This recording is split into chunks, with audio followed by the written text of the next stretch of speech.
دیتا ہے. بے شک عمل کرنے کی جستجو ہے مگر طاقت نہیں رکھتے، لیکن نیت ضرور ہے. نیت ضرور ہے. حضور نے فرمایا کہ اچھی نیت کرو، اپنے رب سے اچھا گمان کرو، تم جیسا گمان رکھو گی وہ ویسے ہی تمہارے ساتھ معاملہ کرے گا. بے شک. اب یہ ہے کہ میں چاہتا ہوں کہ حج کروں مگر میرے پاس وسائل نہیں، میرے پاس اسباب نہیں، اور میں حج کی تکمیل کے لیے جائز اسباب کو اپنا بھی رہا ہوں. مطلب حج کرنے کے لیے کسی کا دل نہیں دکھا رہا، دھوکہ ہی نہیں دے رہا، غلط طریقے سے کما نہیں رہا، بیٹھا ہوا ہوں بس رب کی بارگاہ میں عرض ہے کہ اللہ کوئی وسائل سبب بنا تاکہ میں حج کو جاؤں.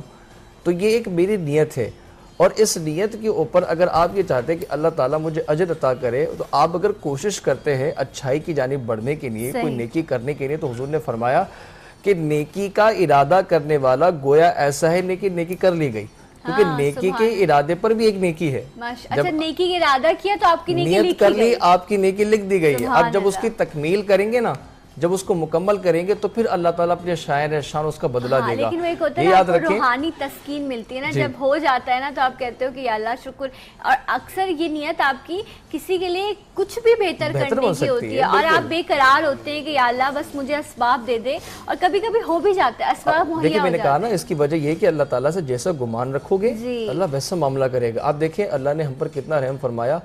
اگر ہم نے گناہ کا ارادہ کیا نا، وہ لکھا نہیں جائے گا جب تک ہم کرنا لیں، لیکن نیکی کا ارادہ کیا لکھ دی گئی. جب آپ کریں گے تو اس کا شائن احسان بدلہ اللہ ہمیں عطا کر دے گا. اس کی رحمت ہے ہم بندوں پر.